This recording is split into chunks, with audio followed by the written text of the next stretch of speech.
$250. Jennifer Cole's voice cracked as she raised her hand at the storage auction. Every professional buyer was walking away, laughing at the unit filled with old furniture and dusty boxes. Her 11-year-old daughter Lily whispered, "Mom, that's all we have left." Jennifer's hand stayed up. The auctioneer's gavel came down. "Sold to the lady in the gray jacket." 2 days later, Jennifer was refinishing a dresser from the unit when she found it. A hidden drawer. Inside, an antique jewelry box covered in dust. Her hands trembled as she opened the clasp. 14-karat gold wedding sets, Victorian garnet brooches, pearl bracelets catching the afternoon light, and underneath all that gold, a letter in elegant handwriting. "To my children, if you're reading this, I'm gone. Please forgive each other. Be a family again. That's worth more than any treasure. Love, Mom." Jennifer looked at the signature, Eleanor Blackwood, the name on the storage rental agreement. And suddenly, Jennifer realized she wasn't just holding jewelry. She was holding a dead woman's last chance to heal her broken family. But to understand how Jennifer Cole ended up with $150,000 in antique jewelry and a letter that would change 3 people's lives, we need to go back to 48 hours before the auction. Back to the morning Jennifer woke up in her Honda Civic with her daughter and $253 to their names. Back to the moment when desperation became the only compass she had left. Jennifer Cole was 44 years old, a widow for 18 months, a mother to a girl who deserved so much better than sleeping in a car and pretending everything was fine. Her husband Robert had been a high school history teacher, passionate about education and helping students see the world differently. Then pancreatic cancer had taken him in 6 brutal months, leaving Jennifer with medical bills that swallowed their savings and a mortgage she couldn't pay on her salon receptionist's salary alone. The dominoes had fallen with crushing inevitability. First the house, foreclosed after she missed 3 payments, then the apartment, too expensive when she had to choose between rent and food, then the weekly motel room, which became impossible when her hours got cut at the salon, and finally, the car. A 17-year-old Honda Civic with a failing transmission and a back seat that barely fit both of them when they tried to sleep. Lily never complained, not once. She was 11 years old and already an expert at making herself invisible at school, at not asking for new clothes or field trip money, at understanding when her mother said they couldn't afford something. She did her homework in public libraries. She showered at the community center. She told her friends they were renovating their house. That's why she couldn't have anyone over. 11 years old and already carrying the weight of adult lies. Jennifer had applied to 93 jobs in the past year. Receptionist positions, administrative work, retail management, anything that paid more than minimum wage. The responses were always the same, polite variations. We've decided to move forward with other candidates, not the right fit for our team. We'll keep your resume on file. At 44, she was too old for entry-level positions and too inexperienced for anything else. The job market had no place for widows starting over. She had no family support system. Her parents had died years ago. Her only sibling, a brother in California, had stopped returning her calls after she'd asked to borrow money one too many times. The friends she'd had slowly disappeared as the months of crisis stretched on. There's only so many times you can decline lunch invitations because you can't afford a sandwich. Only so many excuses before people stop offering help because your problems feel too big and too permanent. The breaking point came on a Tuesday morning. Jennifer had been parking overnight in a grocery store lot, one of the few places that didn't chase them away immediately. The store manager approached the car at 6 a.m. and told her plainly that she couldn't park there anymore. If she came back, he'd call the police. Vagrancy laws, loitering, the kind of charges that could mean losing Lily to social services. Jennifer had driven to a coffee shop parking lot and sat there shaking. 48 hours. She needed a plan in 48 hours, or they'd be sleeping on the street. And that's when she'd seen the flyer on the community bulletin board inside the coffee shop. Storage auction. Saturday morning, cash only, units being sold as is for non-payment. Robert had always talked about storage auctions as a potential side income. He'd watched shows about it, read articles about people making good money buying abandoned units and reselling the contents. He'd never actually tried it, but maybe Jennifer could. $253. It was all they had. But what if she could turn it into more? What if there was something in one of those units worth selling? What if this desperate gamble was the answer? She arrived at Great Plains Storage Facility at 7:30 Saturday morning, Lily beside her, both of them wearing every layer they owned because the car's heater had stopped working weeks ago. The November air was sharp and cold. The parking lot was already filling with trucks and vans, professional buyers who did this every weekend, people who knew what they were doing. Jennifer felt immediately out of place. Her clothes were clean but worn. Her car made concerning noises when she turned it off. She carried a small backpack because she didn't own proper tools or moving equipment. She was an amateur among experts, and everyone could tell. The auctioneer was a man named Frank Torres, probably 60, with a voice that could cut through concrete and a practiced smile that didn't quite reach his eyes. He stood on a small raised platform addressing maybe 50 people.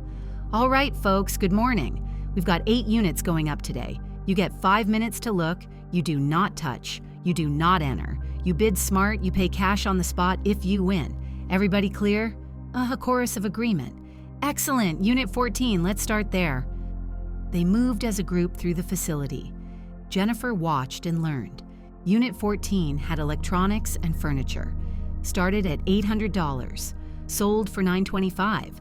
Unit 21 had boxes of books and old toys. Started at $300. Sold for $415. Unit 33 was tools and camping gear. Started at $600. Sold for $750 to a man with a trailer already hooked up to his truck. The professional buyers moved with efficiency and certainty. They knew what had resale value. They knew their limits. They walked away from anything uncertain, which meant when Frank led them to Unit 47, Jennifer knew immediately that nobody would want it. He cut the padlock and rolled up the door. The unit was 10 by 10, and it was packed with furniture. Old furniture. The kind you'd find at estate sales or grandparents' houses, a dresser with chipped paint, a vanity with a cracked mirror, boxes stacked haphazardly, and dust. So much dust that opening the door sent particles floating through the morning sunlight. The crowd's reaction was instant and unanimous.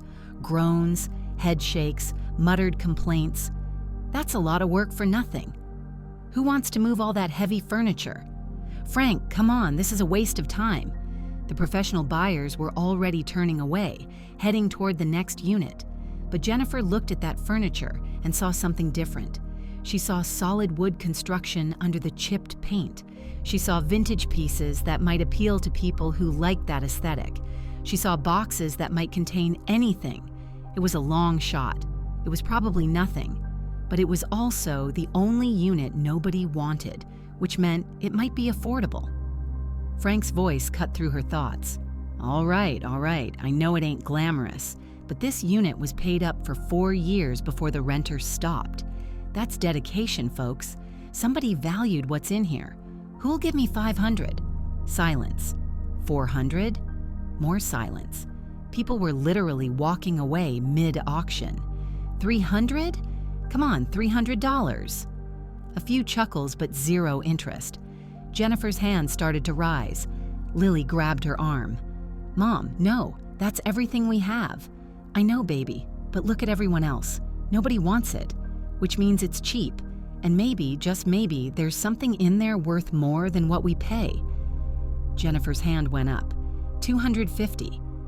Every head that hadn't already turned away swiveled to look at her. Frank squinted like he couldn't believe someone had actually bid.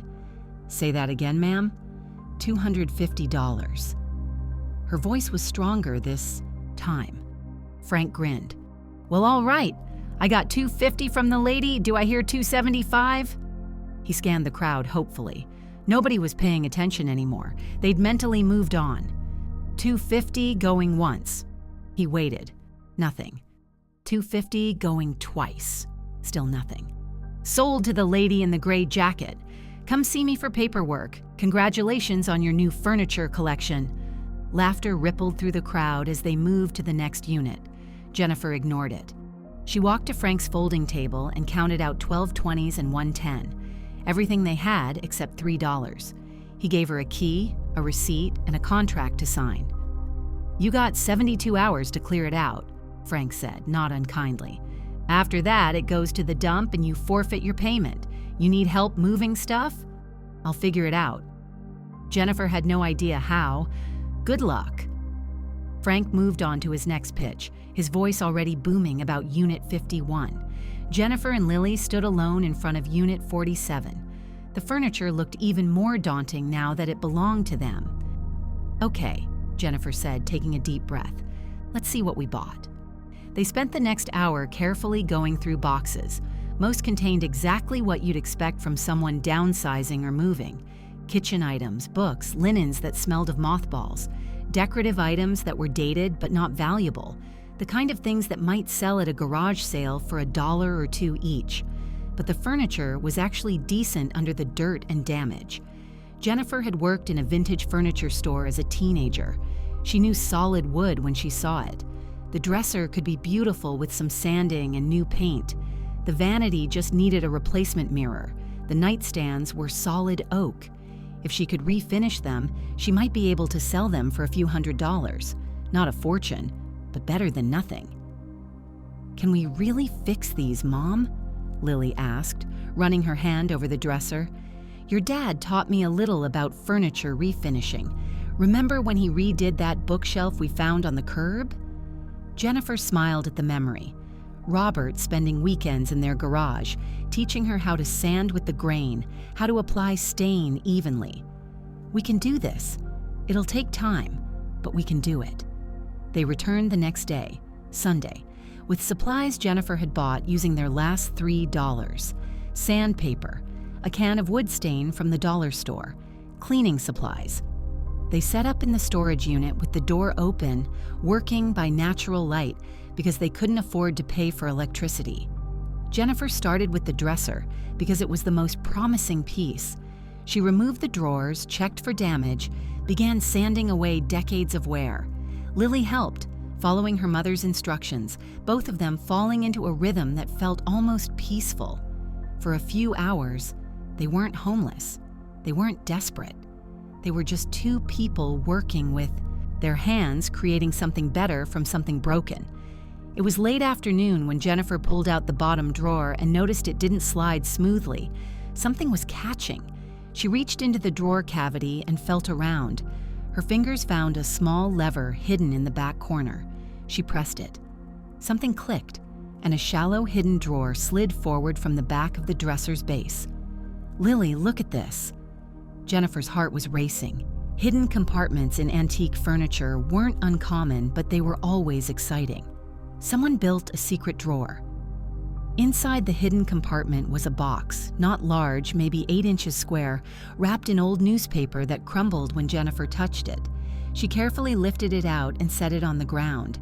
The box itself was wooden, darkened with age, with a small brass clasp that had oxidized to green. What is it? Lily asked, leaning close. I don't know. Jennifer tried the clasp. It was stuck. She worked it gently, afraid of breaking whatever was inside, until finally it released with a soft click. She opened the lid. Both of them stopped breathing. Jewelry. Not costume jewelry. Not the kind of things you'd find at a department store. Real jewelry. The kind that caught light and held it. The kind that had weight and craftsmanship. The kind that made Jennifer's hands start to shake. She carefully began removing pieces, laying them on a clean cloth. A wedding set in what looked like white gold, the diamonds catching the afternoon sun. A brooch shaped like a flower, garnets set in intricate metalwork. A pearl bracelet with a clasp that looked hand-engraved. Earrings, necklaces, rings, each piece more beautiful than the last. Mom, is this real? Lily's voice was barely a whisper. I think so. I think it's very real. Jennifer's mind was racing. She'd worked in a jewelry store during college just for one summer, but she'd learned enough to recognize quality. This wasn't mall jewelry. This was estate jewelry, antiques, the kind of pieces that held value not just in their materials, but in their age and craftsmanship. She pulled out her phone and started photographing each piece, her hands trembling so badly she had to steady the camera. If this was what she thought it was, if these pieces were genuine, then they just found more than enough money to change their lives, to get an apartment, to get Lily into a stable home, to breathe again. And then, at the bottom of the box, underneath all the jewelry, Jennifer found the letter. It was folded into a small square, the paper yellowed with age but still intact. She unfolded it carefully. The handwriting was elegant, old-fashioned, written with a fountain pen in deep blue ink that had faded to almost gray in places. "My dearest children," it began. "If you are reading this, then I have passed on, and someone has found the jewelry I hid away. I don't know if that someone is you, or if this box has been sold with my belongings to a stranger. Either way, I want you to know my heart. Marcus, Claire, David, my 3 beautiful children.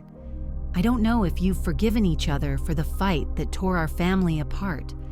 I don't know if you've forgiven me for taking sides, for making the situation worse with my own pride and stubbornness, but I want you to know that I'm sorry. I'm so deeply sorry that I let money and property damage what we had. Your father left us a modest inheritance, $17,000. We fought over how to divide it, over who deserved what, over old grievances and new insults. We said things that can't be unsaid. We made choices that can't be unmade. And we stopped being a family over $17,000 that's probably long spent by now. This jewelry is worth far more than your father's inheritance. These pieces belong to my mother and her mother before her. They've been passed down through generations. I was meant to divide them among you when I died, but I couldn't bear to do it. I couldn't bear the thought of you fighting over them like you fought over everything else. So I hid them, and I'm writing this letter in the hope that someday, somehow, you'll read it, together, as a family, not as 3 strangers who share DNA but nothing else. If you're reading this separately, if you each got a copy from lawyers or executors, please reach out to each other. Put aside your pride. Forgive each other. Forgive yourselves. Forgive me. Because life is too short and family is too precious. And this jewelry, these things I've hidden, they mean nothing if you're not together to share them. Be a family again. That's my last wish. That's worth more than any treasure. That's the only inheritance that really matters. All my love, always and forever, Mom. Eleanor Blackwood. Jennifer read the letter 3 times, tears streaming down her face. Lily read it too, her young face serious and sad. "She sounds like a nice lady," Lily said quietly, "but sad, really sad." "She does." Jennifer looked at the jewelry spread out on the cloth, at the letter in her hands, at the name Eleanor Blackwood written in elegant script at the bottom. She pulled out the storage rental agreement from her backpack. The unit had been rented under that name, Eleanor Blackwood.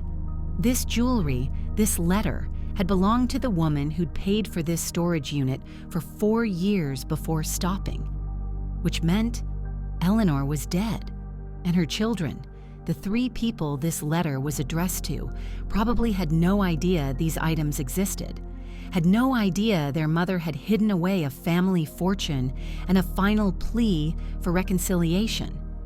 Jennifer carefully photographed the letter, front and back, making sure every word was legible. Then she started researching. Eleanor Blackwood. The name wasn't unique, but combined with the storage facility's location and a time frame of the past year or so, she found what she was looking for: an obituary. Eleanor Marie Blackwood, age 73, passed away March 14th after a long battle with dementia, preceded in death by her husband Gregory, survived by 3 children: Marcus Blackwood, Claire Winters, formerly Blackwood, and David Blackwood. A A small memorial service was held. Donations could be made to the Alzheimer's Association. Jennifer sat back, her mind spinning. Eleanor had died 7 months ago. The storage unit payments had stopped around that same time, which made sense. And her 3 children, who according to the letter hadn't spoken to each other in years, had probably handled her estate separately, divided what little she had, and moved on with their separate lives, never knowing that their mother had hidden jewelry worth a fortune, never reading her final words, never getting the chance to honor her last wish. "What are we going to do, Mom?" Lily asked. It was the question Jennifer had been asking herself since finding the letter. Legally, this jewelry probably belonged to Eleanor's estate, to her children. Jennifer had bought the storage unit legally, yes, but the contents had value that far exceeded the purchase price. A lawyer might argue she had an obligation to return it, or at least to notify the family. But Jennifer also had an 11-year-old daughter sleeping in a car, had exactly $0 to her name after buying the storage unit, had no home, no stability, no prospects. This jewelry could change everything, could give Lily a real childhood again, could give Jennifer breathing room to find better work, to rebuild their lives. It was $150,000 versus homelessness, security versus honesty, her daughter's future versus a dead woman's wish. Jennifer looked at the letter again, at Eleanor's plea for her children to forgive each other, to be a family again, at the clear anguish of a mother who died, estranged from the people she loved most, and she made a decision. "We're going to find them," Jennifer said. "Eleanor's children. We're going to return the jewelry and give them the letter." "But Mom, we need this money. I know." Jennifer's voice was firm. "I know we need it. I know this could save us. But Lily, this isn't ours. And more than that, this is a dead woman's last chance to heal her family. If we keep this, if we sell it and never tell them it existed, then Eleanor died for nothing. Her final wish dies with us, and I can't live with that." She also couldn't live with teaching her daughter that desperation justified taking what wasn't yours, that survival meant abandoning every principle. Robert had taught Lily to be honest and kind even when it was hard. Jennifer wasn't going to undo that lesson, no matter how much they needed the money. "So, we're going to find Marcus, Claire, and David Blackwood," Jennifer continued. "We're going to give them their mother's jewelry. We're going to show them this letter, and we're going to hope that maybe, just maybe, doing the right thing will somehow help us, too." It was naive. It was probably stupid. It was certainly the hardest choice Jennifer had ever made, but it was also the only choice she could make and still look at herself in the mirror, still look at her daughter without shame. The question was, how did she find 3 people who apparently didn't speak to each other and might not want to be found? Jennifer started with the obituary. It listed the funeral home that had handled Eleanor's service.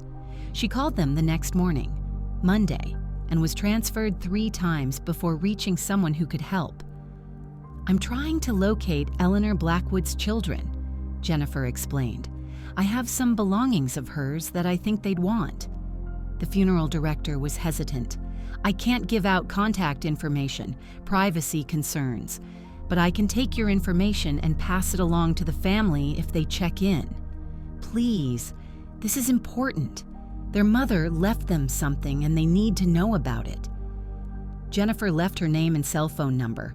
The funeral director promised to add it to Eleanor's file and contact the family if possible. It wasn't much, but it was a start. Next, Jennifer tried social media. Marcus Blackwood wasn't a unique name, but combined with Eleanor's obituary information and location, she found a profile that seemed to match. Construction worker, mid-40s, based in the same city. She sent a message. "My name is Jennifer Cole. I bought your mother Eleanor's storage unit at auction. I found some items I believe belong to her, including jewelry and a personal letter. I'd like to return them to you and your siblings. Please contact me." She found Claire Winters through LinkedIn, elementary school principal, late 30s, professional photo and bio that mentioned education and community service. Jennifer sent a similar message through the platform's messaging system. David Blackwood was harder to find. He had no social media presence that Jennifer could locate. But the obituary had mentioned he worked at County General Hospital. She called the hospital's main line. "I'm trying to reach David Blackwood. I have information about his late mother's estate." After being transferred twice, she was told that employee contact information couldn't be given out, but that a message could be delivered to his department. Jennifer left the same basic information she'd given everyone else: her name, her phone number, the fact that she had something of Eleanor's that the family needed to see. And then she waited. 2 days passed. Jennifer and Lily continued sleeping in the car, now parked in a different location every night to avoid trouble. They used the gym membership Jennifer had maintained specifically for shower access. They ate cheap food from dollar stores. They waited for someone, anyone, to respond. On Wednesday afternoon, Jennifer's phone rang. Unknown number. She answered immediately. "Hello? Is this Jennifer Cole?" A man's voice, cautious and slightly confused. Yes, this is Jennifer. "My name is Marcus Blackwood. The funeral home said you called about my mother, Eleanor." Jennifer's heart leaped. Yes, thank you for calling. "Mr. Blackwood, I know this is going to sound strange, but I bought your mother's storage unit at auction last week. Inside, I found some items I believe she wanted you and your siblings to have." There was a long pause. "My mother didn't have a storage unit. At least, I don't think she did. When she went into the nursing home, we cleared out her apartment. There wasn't much." The unit was rented under her name 4 years ago. She paid for it regularly until around the time she passed away. It contained furniture and personal belongings. And Mr. Blackwood, there's jewelry, a significant amount of jewelry, and a letter for you and Claire and David. Another pause. "What kind of jewelry?" "Antique pieces, gold, gemstones, pearls. The letter says they belong to her mother and grandmother, family heirlooms." Holy. Marcus's voice changed, became tighter. "Are you sure? My mother never mentioned family jewelry. After Dad died, there was barely anything left. We fought over $17,000. If there had been jewelry worth anything, she would have told us. Or used it. She was in a nursing home, for God's sake. Those places aren't cheap." "I think she hid it specifically because of the fight," Jennifer said gently. "The letter explains everything. Mr. Blackwood, your mother's last wish was for you and your siblings to reconcile, to forgive each other. The jewelry is valuable, yes, but the letter is... it's more important. She wanted you to read it. Together. All 3 of you." Silence. Then, "I haven't spoken to my brother in 5 years. My sister and I exchange emails maybe twice a year. We're not a family anymore. Your mother died hoping you'd become one again. This is her gift, not the jewelry, the chance to honor her memory by doing what she asked." More silence. Jennifer could hear Marcus breathing, could almost feel him wrestling with emotions he probably hadn't let himself feel in years. "I need to think about this. Can I call you back?" "Of course. Mr. Blackwood, I know I'm a stranger. I know this is complicated, but your mother left you something important. Please don't let it go to waste. I'll call you back." He hung up. Jennifer sat in her car, heart pounding. 1 down, 2 to go. Would Marcus actually call back? Would he reach out to his siblings? Or would he decide that whatever his mother had left wasn't worth reopening old wounds? That evening, her phone rang again. Different number. "Ms. Cole, this is Claire Winters. You sent me a message on LinkedIn?" Yes, thank you for responding. I've been trying to reach you and your brothers about your mother. Marcus already called me. He said you have jewelry that belonged to our mother, and a letter?" Claire's voice was controlled, professional, but Jennifer could hear the emotion underneath. "That's right. Your mother hid these items in a storage unit. I found them when I bought the unit at auction. The letter is addressed to all three of you. She wanted you to read it together. Miss Cole, I don't know what my mother wrote, but I can tell you right now that together isn't possible. My family we're broken. We broke years ago over something stupid, and we've stayed broken because none of us know how to fix it. Or maybe because we're all too proud to try. Your mother knew that. That's why she wrote the letter. She's giving you permission to forgive each other, to try again. Don't you think you owe it to her memory to at least read what she wrote? Claire was quiet for a moment. What's the jewelry worth, approximately? Jennifer hesitated. I had some of it appraised informally. Conservatively, we're looking at over $100,000.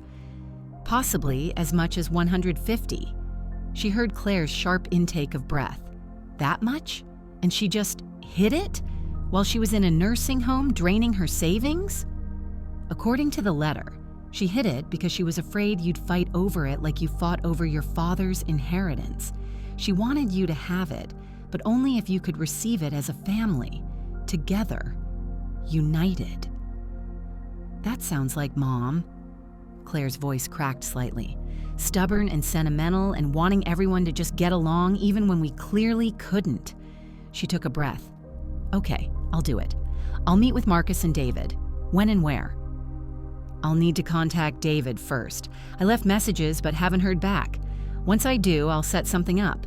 All three of you in person to receive the jewelry and read the letter together. Miss Cole? Why are you doing this? You legally bought that storage unit. The contents are technically yours. You could just sell the jewelry and keep the money.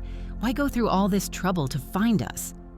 Jennifer looked at Lily, asleep in the passenger seat, using a rolled-up sweatshirt as a pillow. Because your mother's last wish deserves to be honored, and because teaching my daughter that doing the right thing matters is worth more than money, even when we desperately need it. There was a long silence. Then Claire said softly, "Thank you, truly. I'll wait for your call. 2 down, 1 to go." David Blackwood finally called on Friday morning. His voice was exhausted, like he'd been awake for days. "This is David Blackwood. I got about 5 messages saying you have something of my mother's." Jennifer went through the explanation for the 3rd time. The storage unit, the jewelry, the letter. Eleanor's final wish for reconciliation. By now, she had the speech down to its essential points. Marcus and Claire agreed to this? David sounded skeptical. They did. They both want to honor your mother's wishes. Mr. Blackwood, I know you're probably busy, and I know family situations are complicated, but my mother had dementia. Did you know that? For the last 2 years of her life, she barely recognized us. She thought I was her brother. She thought Claire was a nurse. She called Marcus by our father's name. So whatever letters she wrote, she probably wrote it before she got sick, before everything fell apart. Then isn't that more reason to read it? To hear what she wanted to say while she still knew who you were? While she could still hope you'd find your way back to each other? David was quiet. Jennifer could hear hospital sounds in the background, intercom announcements, the beeping of machines. I work 70-hour weeks, Miss Cole. I'm an ER doctor. I barely have time to sleep, let alone deal with family drama that's been dead for 5 years. Your mother isn't asking for drama. She's asking for forgiveness, for a chance. That's all. 1 meeting, 1 letter, 1 moment to honor the woman who raised you. More silence. Then, fine, set it up. But I can only do evenings or weekends, and it has to be soon because my schedule is insane. Thank you, Mr. Blackwood. I'll coordinate with your siblings and let you know. She made it happen for Sunday afternoon. The 3 Blackwood siblings, none of whom had been in the same room in 5 years, meeting at the storage facility where their mother's hidden treasures had waited for someone to find them. Jennifer had cleaned out most of the unit by now, selling the furniture and other items for enough money to buy food and gas for another week, but she'd kept the jewelry and the letter safe, waiting for this moment. Sunday arrived cold and overcast. Jennifer and Lily got to the storage facility early. Jennifer had arranged for the three siblings to meet at 1 p.m. She'd told each of them separately that the others had agreed to come. She'd made it clear this wasn't optional if they wanted their mother's jewelry. She'd essentially forced a family reunion. And now, standing in the parking lot watching 3 different vehicles arrive at 3 different times, Jennifer wondered if she'd made a terrible mistake. Marcus pulled up first in a work truck with a construction company logo on the side. He was big, solid, with weathered hands and tired eyes. He nodded at Jennifer but didn't smile. Claire arrived next in a sensible sedan, wearing business casual clothes like she'd come from work. She was small, precise, with the kind of controlled posture that suggested she spent a lot of time staying in command of situations. David was last, driving a Toyota hybrid and wearing scrubs with a hospital badge still clipped to his pocket. He looked exactly like someone who worked 70-hour weeks, exhausted and running on caffeine and stubbornness. None of them acknowledged each other. They stood in the parking lot like 3 strangers, which Jennifer supposed they basically were at this point. 5 years of silence, 5 years of pride, 5 years of choosing to be alone rather than apologize. "Thank you all for coming," Jennifer said, feeling absurdly like a moderator at a very awkward event. "I know this isn't easy. Your mother knew it wouldn't be easy either, but she hoped you'd try anyway." She held up the jewelry box, all 3 pairs of eyes locked onto it. "This belonged to your mother, and your grandmother, and your great-grandmother. Eleanor kept it hidden because she was afraid of what would happen if she gave it to you while you were still fighting. She was afraid you'd sell it and never speak to each other again." Jennifer opened the box, letting them see the gold and gems catching the pale afternoon light. "This is worth approximately $150,000. Appraised conservatively. It could be more. It's yours. All of yours, to divide however you see fit." She pulled out the letter. "But before I give you any of it, you're going to read this, your mother's last letter, out loud, together, because that was her condition, not mine, hers." She held out the letter to Marcus, who was closest. He took it like it might burn him, unfolded it carefully. His eyes scanned the first few lines and his face went pale. "Oh God. Read it," Jennifer said gently. "Let your siblings hear what your mother wanted to say." Marcus cleared his throat, started reading. "My dearest children, if you are reading this, then I have passed on, and someone has found the jewelry I hid away." His voice cracked on the word, children. Claire's hand went to her mouth. David stared at the ground, but Marcus kept reading. Through Eleanor's apology for the fight, through her regret for taking sides, through her confession that she'd hidden the jewelry specifically to prevent another battle, through her plea for forgiveness and reconciliation. When he reached the final line, "Be a family again. That's my last wish. That's worth more than any treasure." Marcus couldn't continue. He was crying, openly, his big shoulders shaking with sobs he'd probably been holding back for years. Claire took the letter from him with trembling hands. "Read the signature." She signed it 6 weeks before she went into the nursing home, 6 weeks before the dementia got so bad she couldn't remember our names. She looked at her brothers. She was still herself when she wrote this. She was still Mom. David reached for the letter, read it again silently. When he looked up, his exhausted eyes were wet. "We fought over $17,000. Dad's insurance payout. I said I deserved more because I'd paid for his funeral. Marcus said he deserved more because he'd taken care of Dad at the end. Claire said it should be equal or nothing. And we said terrible things. About money, about who Dad loved more, about who was more successful or who was the bigger failure. We stopped being siblings over $17,000, Marcus added, his voice rough. And Mom watched us destroy ourselves. And then she hid all this, he gestured at the jewelry box, because she knew we'd do the same thing with it. We would have, Claire said quietly. God help us, we would have. We'd have gotten it appraised, divided it to the penny, sold it off, and never spoken again. That's who we became.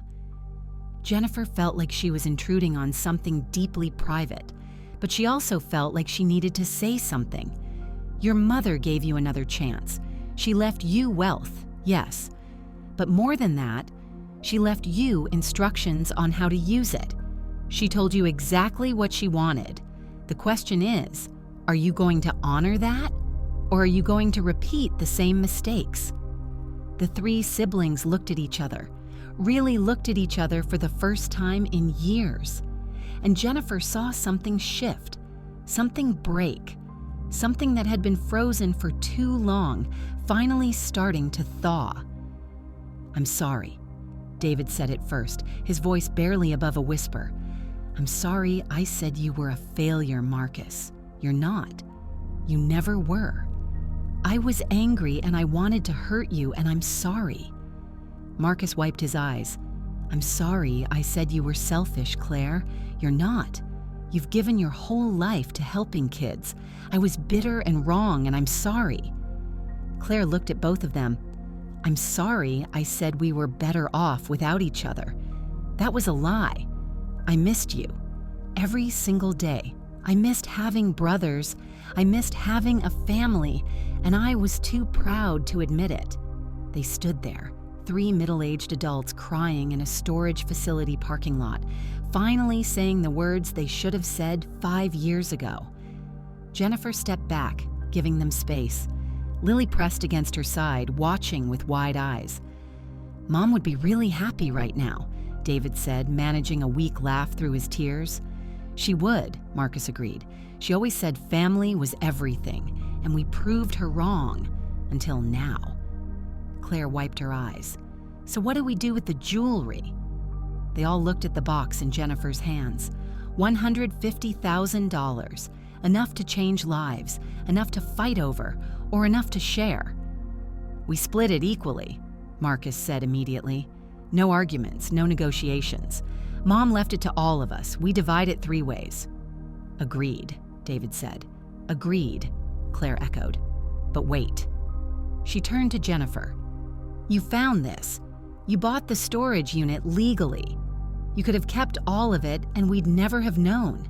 Instead, you tracked us down and made us read Mom's letter. You gave us this chance. That's worth something. More than something, Marcus added. That's worth a finder's fee at the very least. Jennifer started to shake her head. I didn't do this for money. I did it because it was right. Which is exactly why you should be paid, David said firmly. $50,000 from the jewelry value, 1/3 of a third for each of us. That leaves $100,000 to split 3 ways. Everyone gets approximately $33,000, and you get $50,000 for making this happen. I can't. You can, Claire interrupted gently. You're clearly struggling. I can see it. The clothes, the car, the way your daughter stays so close to you. You need help. Let us help you. Let us do one good thing in Mom's memory. She'd want this. You know she would. Jennifer felt tears burning in her eyes. $50,000. It was more money than she'd seen in years. More money than Robert's life insurance had left after the medical bills. More money than she'd thought she'd ever have again. Okay, she whispered. Okay, thank you. The practical details took another hour. They agreed to have the jewelry professionally appraised by a neutral third party. They exchanged phone numbers, promising to stay in contact this time, to actually be siblings again, to honor Eleanor's memory by being the family she'd wanted them to be. And Jennifer learned something that day. Sometimes doing the right thing costs you everything. But sometimes, if you're very lucky, doing the right thing gives you everything back. 6 months later, Jennifer Cole signed a lease on a 2-bedroom apartment. Real beds, a real kitchen, a real home where Lily could have friends over and do homework at a desk instead of in a car. Jennifer had used part of the $50,000 to rent the apartment, buy furniture, and establish a small emergency fund. She'd used another part to enroll in a business course at the community college. And she'd used the final part to start a small business, second chance appraisals. She'd always had a good eye for value, for seeing potential in things others dismissed. Now she helped people understand what their belongings were worth: estate sales, storage units, garage sale finds. She became known as the woman who was fair, honest, and saw treasure where others saw junk. The three Blackwood siblings had become a family again. Marcus and David met for coffee every week. Claire hosted monthly dinners where all three of them came together with their own families, children who were cousins getting to know each other for the first time. They donated part of their inheritance to the Alzheimer's Association in Eleanor's name. They'd placed a memorial bench at the nursing home where she'd spent her final years. They'd healed, and they'd all attended the grand opening of Second Chance Appraisals, bringing a gift: a small jewelry box, antique wood with a brass clasp. Inside was a single pearl bracelet. "This was Mom's," Claire explained. "We each kept one piece of the jewelry as a reminder, but we wanted you to have this because you gave us something more valuable than gold or gemstones. You gave us our family back." Jennifer wore that bracelet every day, a reminder that sometimes the greatest treasures aren't measured in dollars. They're measured in second chances, in forgiveness, in the courage to do what's right, even when it costs everything you have. And every time Jennifer looked at it, she thought of Eleanor Blackwood, a woman who'd died hoping her children would find their way back to each other, a woman whose last act of love had been to hide wealth so great that it could only be received by those willing to receive it together. Eleanor's wish had come true. Her children were a family again, and Jennifer Cole, who'd bought a storage unit out of desperation, had found something worth more than any antique or gold or precious stone.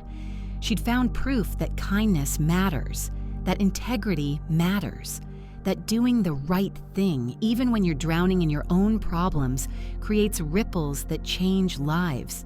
The jewelry was beautiful. The money was life-changing. But the real treasure was simpler. It was three siblings laughing together at Sunday dinner. It was a little girl sleeping in a real bed instead of a car. It was a widow who'd lost everything learning that sometimes you have to give away what you need most in order to receive what you need more: love, family, hope, second chances. Eleanor Blackwood had left her children all of it, and Jennifer Cole had made sure they received the gift their mother had died trying to give them. That was worth everything. But the story didn't end there, because acts of integrity have consequences that ripple forward in ways you can't predict. And Jennifer Cole's choice to return Eleanor's jewelry was about to create a future she never imagined. The first 3 months after Jennifer received the finder's fee were a whirlwind of change and adjustment. $50,000 after taxes became approximately $38,000. Still more than enough to transform their lives. But Jennifer approached it carefully, methodically, knowing this was their only chance to get things right. The first purchase was practical: a reliable used car. Not new, not fancy, but mechanically sound with a warranty. Something that wouldn't leave them stranded. She paid $4,000 cash for a 2012 Toyota Camry with 90,000 miles and a clean inspection report. The first time Lily sat in the back seat with actual leg room and working air conditioning, she cried. The second purchase was housing. Jennifer found a 2-bedroom apartment in a safe neighborhood near Lily's school. First month, last month, and security deposit took $6,000. Then furniture. Beds from a discount store, a kitchen table, a couch that was gently used but clean. Basic necessities that made the apartment feel like a home. Another $3,000. She put $10,000 into a savings account that she swore she wouldn't touch except for emergencies. Real emergencies. The kind that used to devastate them. Car repairs, medical bills, the unexpected expenses that had once meant choosing between eating and keeping gas in the tank. And she invested the remaining $15,000 in herself. Community college business courses, a professional website, business cards. the initial inventory for second chance appraisals, because Jennifer had realized something. During those weeks of refinishing Eleanor's furniture and researching the jewelry, she had a skill, an eye for value, an ability to see potential where others saw junk, and there was a market for that. The business started small. Jennifer offered her services to estate sale companies, helping them identify valuable items in homes being liquidated. She charged $50 per consultation initially, just to build a client base. Word spread slowly. The woman who'd found $150,000 in jewelry in a storage unit. The woman who'd returned it all because it was the right thing to do. People trusted her. Within 3 months, she was getting 3 or 4 calls a week. Within 6 months, she'd raised her rates and was turning away work. Within a year, Second Chance Appraisals was grossing $5,000 a month. Not a fortune, but combined with careful budgeting, it was enough. More than enough. It was stability. Lily thrived. She joined the school debate team, made friends she could actually invite over, started talking about college like it was a real possibility instead of a distant dream. She stopped having nightmares about being woken up by police telling them to move the car, stopped flinching every time her mother looked at mail, expecting bad news, started being a kid again instead of a tiny adult carrying the weight of survival. And Jennifer discovered something unexpected. She was happy, not just relieved or grateful, but genuinely happy.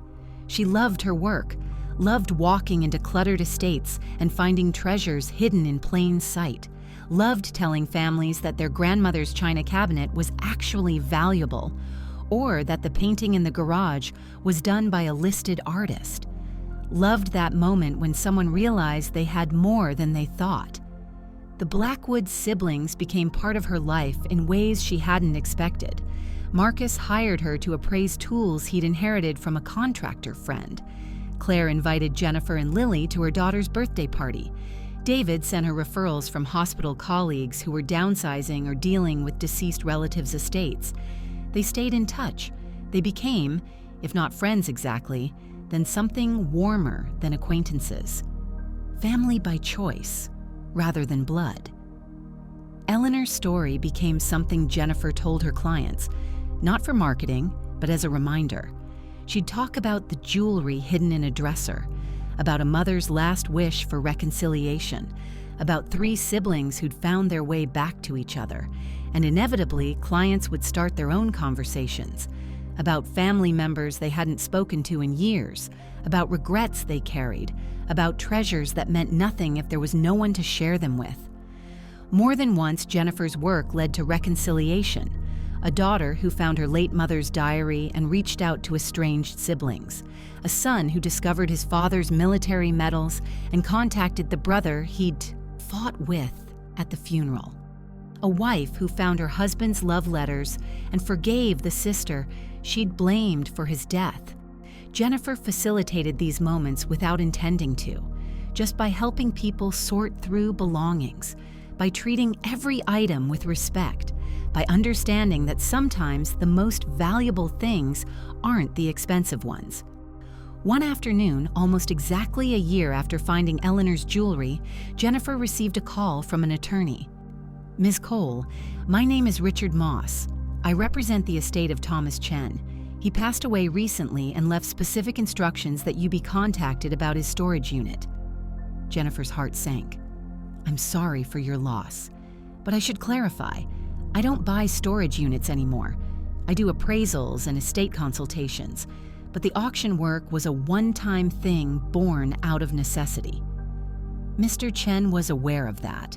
He specifically wanted you because of what happened with the Blackwood family. He followed that story. He said, and I quote, "If Jennifer Cole could return $150,000 because it was the right thing to do, then she's the person I trust to handle this properly." Handle what properly? Mr. Chen was a collector. Coins, stamps, vintage toys. His collection is extensive and valuable. His children are fighting over it already, even before probate is complete. He wanted an independent appraiser to inventory everything and ensure fair distribution. He's allocated a generous fee for your services. Will you consider it?" Jennifer thought about Eleanor, about 3 siblings who'd lost years to fighting, about a mother's last wish that her children be a family.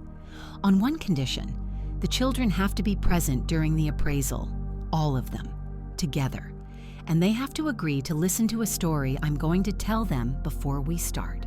"I can arrange that. When can you begin?" The Chen appraisal took 3 weeks.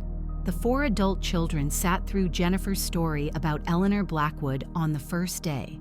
They listened to how 3 siblings had stopped speaking over $17,000, how they'd missed 5 years of each other's lives, how their mother had died hoping they'd reconcile, how they'd almost lost the chance entirely.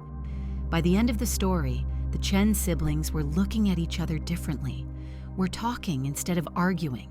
Were remembering that they'd once been close before grief and money and pride had driven them apart. The appraisal became a family project. They worked together, shared memories about their father's collections, laughed about childhood stories connected to specific items. When Jennifer finished, the total collection value was approximately $230,000. The 4 children divided it equally without argument. They thanked her, and then they did something unexpected. They asked if they could take her to lunch, all of them, together, with Jennifer and Lily. Over that lunch, the oldest sister said something Jennifer never forgot. "You didn't just appraise Dad's collection. You reminded us why it mattered. Not the money, the memories. The fact that Dad loved us all equally and would be devastated to see us fighting. You gave us permission to be a family again. Thank you." This became Jennifer's reputation, the appraiser who brought families together, the woman who saw value not just in objects, but in relationships. Her business grew, her rates increased, she hired an assistant, she started teaching workshops on estate planning and family heirlooms. She became known, but she never forgot where she'd started. Every month, Jennifer drove past the Great Plains storage facility. Sometimes she'd stop and look at Unit 47, now rented to someone else, filled with someone else's abandoned belongings. She'd remember standing there with Lily, both of them desperate and terrified, raising her hand to bid $250 on a unit nobody wanted. That decision had changed everything, not because of the money, although the money had helped, but because of what the decision taught her. That integrity matters. That doing right by people, even dead people, even strangers, creates ripples that change lives in ways you can't predict. Eleanor Blackwood had been dead for months when Jennifer found her jewelry, but Eleanor's love for her children, her hope for their reconciliation, her faith that somehow they'd find their way back to each other, that love was still alive, still powerful, still capable of healing wounds that had seemed permanent. And Jennifer Cole, who'd bought a storage unit out of desperation, had become the messenger who delivered that love, the guardian of a dead woman's last wish, the bridge between a mother's hope and her children's reality. 2 years after finding the jewelry, Jennifer received an invitation. The Blackwood family was having a reunion, all 3 siblings and their families, gathering to celebrate what Eleanor had given them. Would Jennifer and Lily like to attend? They went, and they walked into a backyard full of people who'd once been strangers, connected only by blood and pain. Now they were a family, laughing, talking, children playing together, Marcus grilling burgers, Claire setting out dishes, David pouring drinks and telling stories. Claire approached Jennifer with a glass of wine and a warm smile. "We do this every year now, Eleanor Blackwood Memorial Family Day. It's a tradition, and you're part of that tradition. You gave us this. Thank you." "Your mother gave you this," Jennifer corrected gently. "I just delivered the message."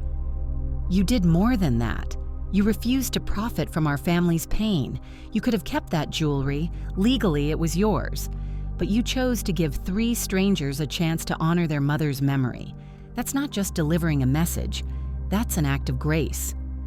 Jennifer looked around at the gathering, at Marcus's teenage sons playing, basketball with David's daughters, at Claire's husband chatting easily with David's wife, at 3 siblings who'd once seemed permanently broken now standing together, united by something stronger than old anger, love, forgiveness, second chances. "Your mother was a wise woman," Jennifer said. "She knew that some treasures can only be received by people willing to receive them together. She knew that gold and gems mean nothing if the people you love aren't there to share them. She knew that family is the real inheritance."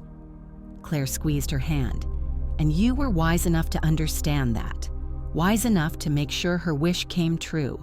That's why we'll always be grateful." As the sun set and the party continued, Jennifer sat with Lily on a porch swing, watching this family that had been so broken now so beautifully whole.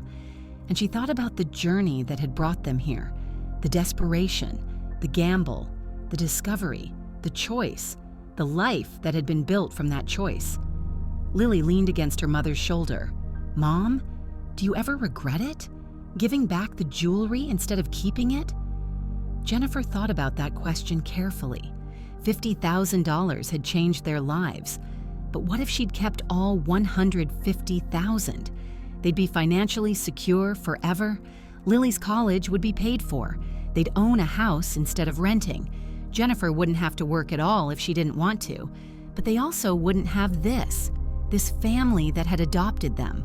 This business built on a reputation for integrity.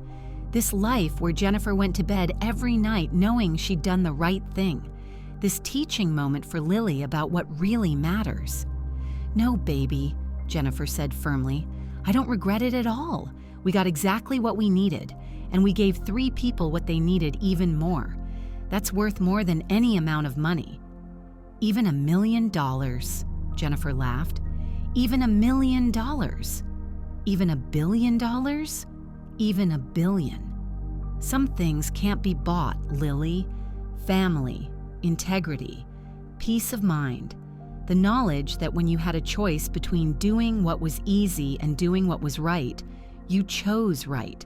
That's priceless." Lily was quiet for a moment. Then, "I'm glad you're my mom. A lot of people would have kept the jewelry. A lot of people would have, and I don't judge them for that. Desperation makes people do things they wouldn't normally do. But I had you watching, learning from me. And I wanted to teach you that no matter how hard things get, we don't compromise on who we are. We don't take what isn't ours. We don't profit from other people's pain. We do the right thing even when it costs us. You taught me that, Mom. You really did." They sat in comfortable silence, watching the Blackwood family celebrate the legacy of a woman who died, hoping her children would forgive each other. Eleanor Blackwood's last wish had come true, and in making that wish come true, Jennifer, Cole had found her own path forward, her own purpose, her own treasure. The jewelry had been beautiful, but this moment, watching a healed family gather in gratitude and love, knowing she'd played a part in making it happen, this was the real treasure. This was what Eleanor had really given them all, not gold or gems, but grace, second chances, the courage to choose love over pride, forgiveness over anger, family over everything else. And Jennifer Cole, who'd once been so desperate she'd gambled her last dollars on a storage unit nobody wanted, now understood something profound.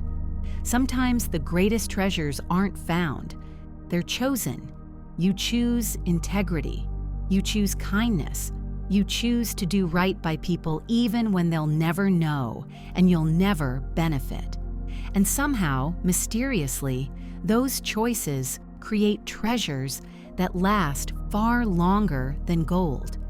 Treasures measured in relationships, in trust, in the knowledge that you lived according to your values even when it was hardest. Eleanor Blackwood had left her children a fortune in jewelry and a priceless letter. Jennifer Cole had delivered both, and in doing so, she discovered her own fortune, not measured in dollars, but in purpose, in meaningful work, in a daughter who'd learned that integrity matters more than money, in a life built on choices she could be proud of. That was Eleanor's final gift, not just to her children, but to a desperate widow who'd found those treasures and chose to do the impossible, to give them away, to trust that doing the right thing would somehow, some way, be enough. It had been. More than enough. It had been everything.